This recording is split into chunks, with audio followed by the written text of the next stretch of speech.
नमस्कार साथियों, आप देख रहे हैं यूपी मीडिया, जहां आपको मिलती है उत्तर प्रदेश की दिन भर की ताजा और बड़ी खबरें। यहां हम बताते हैं किसानों की योजनाएं, सरकारी कर्मचारियों के फैसले, छोटे व्यापारियों, मजदूरों और पशुपालकों से जुड़ी हर बड़ी अपडेट। वहीं मुख्यमंत्री योगी आदित्यनाथ ने आज 5 बड़े ऐलान भी किए हैं, जो आज से ही लागू हो चुके हैं। तो खबरों का सिलसिला शुरू करने से पहले अगर आपने अभी तक हमारे यूट्यूब चैनल यूपी मीडिया को सब्सक्राइब नहीं किया है और वीडियो को लाइक नहीं किया है तो फटाफट कर दीजिए, ताकि आपको मिलती रहे उत्तर प्रदेश की हर बड़ी खबर सबसे पहले। आज की पहली खबर, सरकारी साइटें हैक कर रोहिंग्या घुसपैठियों तक के बनाए भारतीय आधार। एसटीएफ ने अलीगढ़ में क्वारसी के जीवनगढ़ इलाके से सरकारी साइटों को हैक कर कूटरचित आधार कार्ड बनाने वाले जिस गिरोह का भंडाफोड़ किया है, उसके बड़े कारनामों से भी इनकार नहीं किया जा रहा। ऐसे भी साक्ष्य मिले हैं जिससे साफ हो रहा है कि इस गिरोह ने भारतीय नागरिकों के साथ साथ रोहिंग्या घुसपैठियों तक के आधार कार्ड बनाए हैं। यह नेटवर्क पश्चिम बंगाल में भारतीय सीमा से शुरू हुआ और देश की कई साइटों को हैक करते हुए फर्जीवाड़ा करता रहा। फिलहाल इनसे मिले 4 लैपटॉप के जरिए उनके 3 साल के डेटा की फॉरेंसिक जांच कराई जा रही है, जिसके लिए लैपटॉप सहित सभी उपकरण साइबर लैब भेजे जा रहे हैं।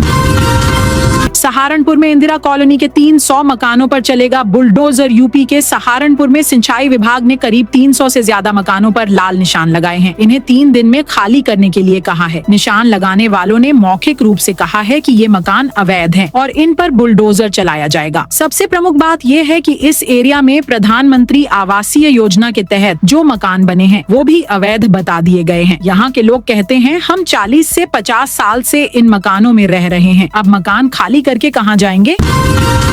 फ्री राशन वितरण की आ गई डेट। नवंबर महीने में इस तारीख तक मिलेगा गेहूं और चावल। उत्तर प्रदेश में नवंबर महीने के फ्री राशन वितरण की शुरुआत शनिवार से होगी। यह वितरण 8 नवंबर से 25 नवंबर तक किया जाएगा। खाद्य एवं रसद विभाग ने सभी उचित दर की दुकानों को निर्देश जारी कर दिए हैं, ताकि पात्र कार्ड धारकों को समय से राशन मिल सके। सिर्फ आधार से नहीं बन सकेंगे मतदाता। विधानसभा और लोकसभा चुनाव के लिए सिर्फ आधार दिखाकर मतदाता नहीं बन सकेंगे। यानी अगर आपका नाम वर्ष 2003 की मतदाता सूची में नहीं है तो अपना नाम शामिल कराने के लिए सिर्फ आधार कार्ड का होना पर्याप्त नहीं होगा। इसके लिए कोई और दस्तावेज भी साथ में देना होगा। इस बारे में चुनाव आयोग ने अलग से सभी जिला निर्वाचन अधिकारियों डीएम को उनके मोबाइल फोन पर संदेश भेजा है। इसमें कहा गया है कि भारत के संविधान के अनुच्छेद 326 के अनुसार आधार अकेले किसी को मतदाता बनने के योग्य नहीं बनाता। हर हर महादेव के जयघोष के साथ काशी से रवाना हुई वंदे भारत। बनारस रेलवे स्टेशन पर शनिवार की सुबह जैसे ही प्रधानमंत्री नरेंद्र मोदी ने बनारस से खजुराहो जाने वाली वंदे भारत एक्सप्रेस को हरी झंडी दिखाई, वहां मौजूद लोगों ने हर हर महादेव का जयघोष किया और ट्रेन काशी से खजुराहो के लिए रवाना हो गई। लोगों ने हाथ उठाकर प्रधानमंत्री का अभिवादन भी किया। सीएम योगी बोले, यूपी में माफिया की छाती पर चलता बुलडोजर। यूपी के सीएम योगी आदित्यनाथ ने शुक्रवार को बिहार में राजद कांग्रेस पर हमला बोला। सीएम ने पहली रैली में रक्सौल से भाजपा प्रत्याशी प्रमोद कुमार सिन्हा और नरकटियागंज से जदयू प्रत्याशी विशाल कुमार को जिताने की अपील की। पूरा बिहार बुलडोजर बाबा जिंदाबाद के नारों से गूंज उठा। सीएम ने विपक्षी दलों पर निशाना साधते हुए कहा कि अराजकता इनका जन्म सिद्ध अधिकार है। होमगार्ड भर्ती के लिए अभ्यर्थियों को कराना होगा 1 टाइम रजिस्ट्रेशन। पुलिस भर्ती के अभ्यर्थियों की तरह होमगार्ड स्वयं सेवक के रूप में सेवा करने के इच्छुक युवाओं के लिए भी 1 टाइम रजिस्ट्रेशन और टीआर अनिवार्य होगा। यूपी पुलिस भर्ती व प्रोन्नति बोर्ड ने ओटीआर की प्रक्रिया शुरू कर दी है। होमगार्ड के पंजीकरण की प्रक्रिया को सरल, सुविधाजनक व पारदर्शी बनाने के लिए यह निर्णय किया गया है। बांदा में पुलिस ने 113 बैंक खाते सीज किए। बांदा पुलिस ने साइबर ठगी के खिलाफ बड़ी कार्रवाई करते हुए 113 बैंक खाते सीज किए हैं। भारत सरकार के साइबर क्राइम पोर्टल से मिली जानकारी के आधार पर 49 मोबाइल नंबरों की भी पहचान की गई है। इनमें से लगभग 96 मोबाइल नंबर और बैंक खाते साइबर ठगी, डिजिटल फ्रॉड, फिशिंग और अन्य ऑनलाइन अपराधों में संदिग्ध लेन देन से जुड़े पाए गए। साइबर पुलिस ने जनपद के विभिन्न बैंकों के सहयोग से इन खातों को तत्काल प्रभाव से सीज कर दिया। किराएदारों को बड़ी राहत देने जा रही योगी सरकार। यूपी की योगी सरकार मकान मालिक और किराएदारों के बीच होने वाले विवादों को खत्म करने की दिशा में बड़ी पहल करने जा रही है। किराए के करारनामे को लेकर आए दिन होने वाले विवाद में लोगों को बड़ी राहत मिल जाएगी। मुख्यमंत्री योगी आदित्यनाथ के निर्देश पर रेंट एग्रीमेंट को पंजीकृत कराने पर लगने वाली स्टाम्प ड्यूटी घटाई जा रही है। अब पंजीकृत किरायानामा 500 से 2500 रुपए तक कराया जा सकेगा। अभी 4% की दर से स्टाम्प ड्यूटी लगती है। ज्यादा पैसा लगने के कारण ही लोग रजिस्टर्ड करारनामा नहीं कराते हैं, इसी से विवाद होता है।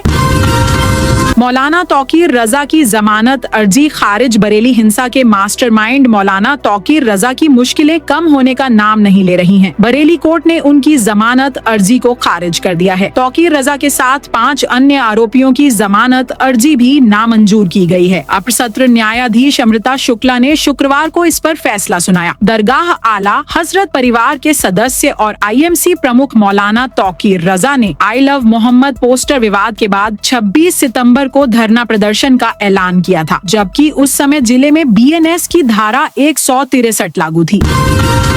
बनारस स्टेशन पर बीजेपी विधायक को सीओ ने धक्का दिया। वाराणसी में कैंट सीट से भाजपा विधायक सौरभ श्रीवास्तव का एक सीओ से विवाद हो गया। विधायक अपने विधानसभा क्षेत्र का जायजा लेने पहुंचे थे। इस दौरान बनारस रेलवे स्टेशन पर एक महिला कार्यकर्ता को पुलिस क्षेत्राधिकारी ने रोक लिया। इस पर विधायक नाराज हो गए। उन्होंने सीओ से कहा, इन्हें जाने क्यों नहीं दे रहे हो। इस बात पर बहस हो गई। विधायक ने फिर कहा, जब कार्यकर्ता ही नहीं जाएंगे तो क्या मतलब है। पूछा, मेरे सामने आप क्यों खड़े हो गए हैं। इसके बाद विधायक आगे बढ़े, तभी सीओ ने उन्हें धक्का दे दिया। इस पर गहमागहमी हो गई। विधायक और सीओ में हाथापाई की नौबत आ गई। यह देख समर्थक भी दौड़ पड़े।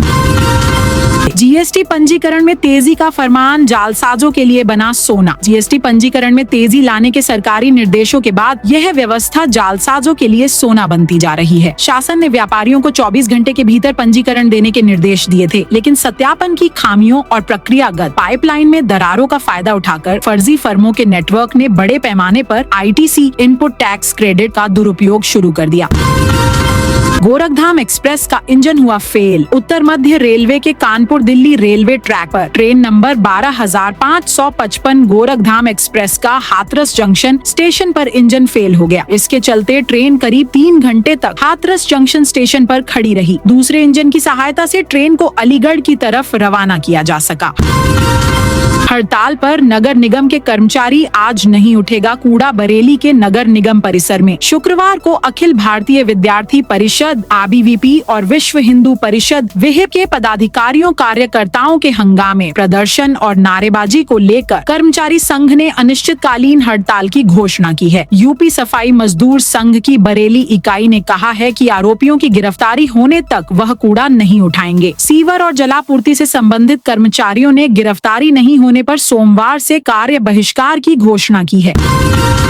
टीचर्स को टेंशन दे रहा SIR, दूसरे विधानसभा क्षेत्रों में ड्यूटी लगने से परेशान। गाजियाबाद जिले के सरकारी स्कूलों के टीचर्स इन दिनों वोटर लिस्ट के विशेष गहन पुनरीक्षण SIR के काम में दूसरे विधानसभा क्षेत्र में ड्यूटी लगने से परेशान हैं। कई स्कूल तो ऐसे हैं जहां केवल 1-1, 2-2 ही टीचर हैं। उन सभी की ड्यूटी SIR के काम लगी है। अगले महीने निपुण और अर्धवार्षिक परीक्षाएं होनी है। ऐसे में बच्चों की पढ़ाई भी प्रभावित हो रही है। पहली बार कार्तिक पूर्णिमा के बाद बदला आरती स्थल। गंगा आरती के 35 साल के इतिहास में पहली बार कार्तिक पूर्णिमा के बाद जलस्तर बढ़ने से आरती स्थल में बदलाव करना पड़ा। शुक्रवार की शाम को दशाश्वमेध घाट पर होने वाली गंगा सेवा निधि की गंगा आरती अपने मूल स्थान से 10 फीट पीछे हुई। गंगा का जल स्तर बढ़ने के कारण 15 से अधिक घाटों का संपर्क भी टूट गया है।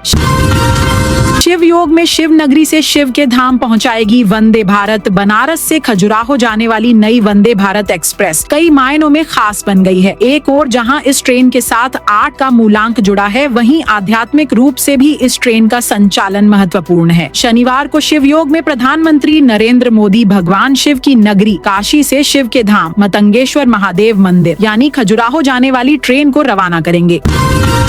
सुल्तानपुर में खाट पर पहुंचे रामचेत मोची। मेरा कारोबार बहुत अच्छा चल रहा था, लेकिन ये हालत हो गई हमारी। कारीगर को सामान और खर्चा चाहिए तो वो भी चले गए, हमारा कारोबार सब बंद हो गया। यह कहना है रामचेत मोची का, जिनसे राहुल गांधी ने 16 महीने पहले पहली बार मुलाकात की थी। उस समय रामचेत अपनी छोटी सी गुमटी पर जूते चप्पल की सिलाई करते थे। जुलाई 2024 की तस्वीर और अब की हालत में जमीन आसमान का फर्क है। गंभीर कैंसर और पुरानी टीबी से ग्रस्त रामचेत अब केवल हड्डी और स्किन का ढांचा बनकर रह गए हैं। दैनिक भास्कर की टीम सबसे पहले विधायक नगर चौराहे पर पहुंची। वहीं बाईं ओर राहुल गांधी से मुलाकात वाली पुरानी गुमटी है।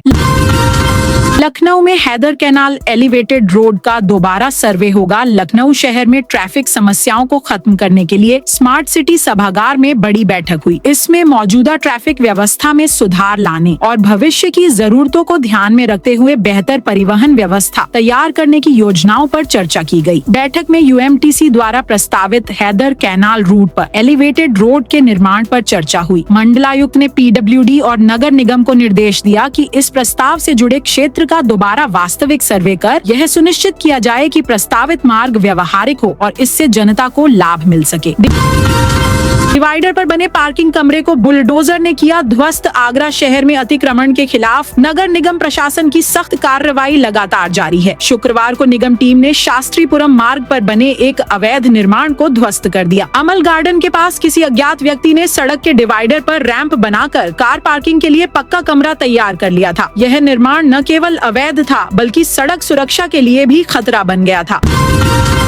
अब क्लास 6 से ही कंप्यूटर की शिक्षा लेंगे प्राथमिक स्कूलों के बच्चे। देश प्रदेश में तेजी से बढ़ रही तकनीकी से कदम ताल करने के लिए प्रदेश के उच्च प्राथमिक विद्यालयों कक्षा 6 से 8 के विद्यार्थियों को कंप्यूटर में दक्ष किया जाएगा। पूर्व में शुरू की गई कंप्यूटर सहायतित शिक्षा योजना CL को प्रभावी बनाने की कवायद तेज कर दी गई है। इसके लिए बेसिक शिक्षा विभाग विद्यालयों में सक्रिय कंप्यूटरों आदि के बारे में आवश्यक जानकारी जुटा रहा है। कौशाम्बी में 10 किसानों पर पराली जलाने का जुर्माना। कौशाम्बी में पराली जलाने के मामले में प्रशासन ने सख्त कार्रवाई की है। सैटेलाइट रिपोर्ट के आधार पर 10 किसानों पर 40,000 रुपए का जुर्माना लगाया गया है। यह कार्रवाई पर्यावरण प्रदूषण को रोकने के लिए शासन के निर्देशों के तहत की गई है।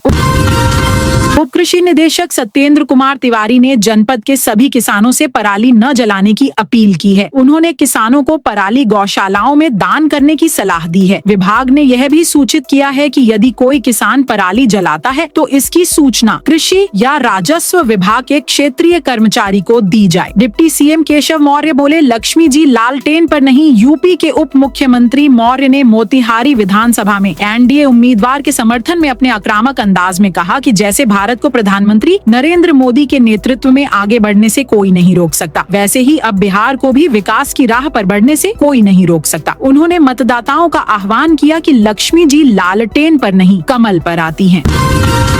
श्री कृष्ण जन्मभूमि के मामले में हाई कोर्ट में हुई सुनवाई। मथुरा श्री कृष्ण जन्मभूमि और शाही ईदगाह मस्जिद विवाद को लेकर दाखिल याचिकाओं पर इलाहाबाद हाई कोर्ट में शुक्रवार को अहम सुनवाई हुई। हाई कोर्ट में करीब 1.5 घंटे तक मामले की सुनवाई चली। हाई कोर्ट में हुई सुनवाई में सुन्नी वक्फ बोर्ड की ओर से दाखिल अमेंडमेंट एप्लीकेशन सुनवाई हुई। सुनवाई की अगली तिथि पर ASI की ओर से भी जवाब दाखिल किया जाएगा। पक्षकार माता रुक्मिणी देवी की वंशज नीतू चौहान की ओर से रिजवाइंडर एफिडेविट दाखिल किया गया है। रवि किशन और विधायक के फोटो पर क्रॉस लगाया। गोरखपुर में सीएम योगी सांसद रवि किशन के करीबी कथावाचक को जान से मारने की धमकी मिली। कॉल करने वाले ने खुद को लॉरेंस गैंग का सदस्य बताया। उसने धमकी दी कि अब की बार मोदी योगी सब चले जाएंगे। धमकी देने वाले ने बताया कि वह बिहार से बोल रहा है। आरोपी ने प्रवीण शास्त्री को व्हाट्सएप पर मैसेज भी भेजा। इसमें रवि किशन, सहज नवाम, विधायक प्रदीप शुक्ला और प्रवीण शास्त्री के फोटो पर क्रॉस का निशान बनाकर भेजा। कथावाचक ने कॉल रिकॉर्डिंग पुलिस को सौंप दी है। पुलिस ने मामला दर्ज कर लिया है। कॉल करने वाले की लोकेशन ट्रेस की जा रही है। महापौर ने मीट की दुकानों पर चलवाया बुलडोजर। महापौर सुनीता दयाल ने गाजियाबाद में अवैध मीट की दुकान पर बुलडोजर चलवा दिया। वह फोर्स लेकर पहुंची और अवैध तरह से सरकारी जमीनों पर दुकानों में मीट बेचने पर कहा कि क्या शर्म नहीं आती। लोगों ने कहा हम बिजली का बिल भरते हैं। इस पर मेयर ने कहा कि बिजली का बिल भरने से जमीन आपकी हो जाएगी। यह क्या संपत्ति आपकी है? यह नगर निगम की संपत्ति है। तो दोस्तों, यह थी आज यूपी के सभी जिलों की खबरें। आप इस वीडियो को कौन से जिले से देख रहे हैं, उस जिले का नाम बताइए।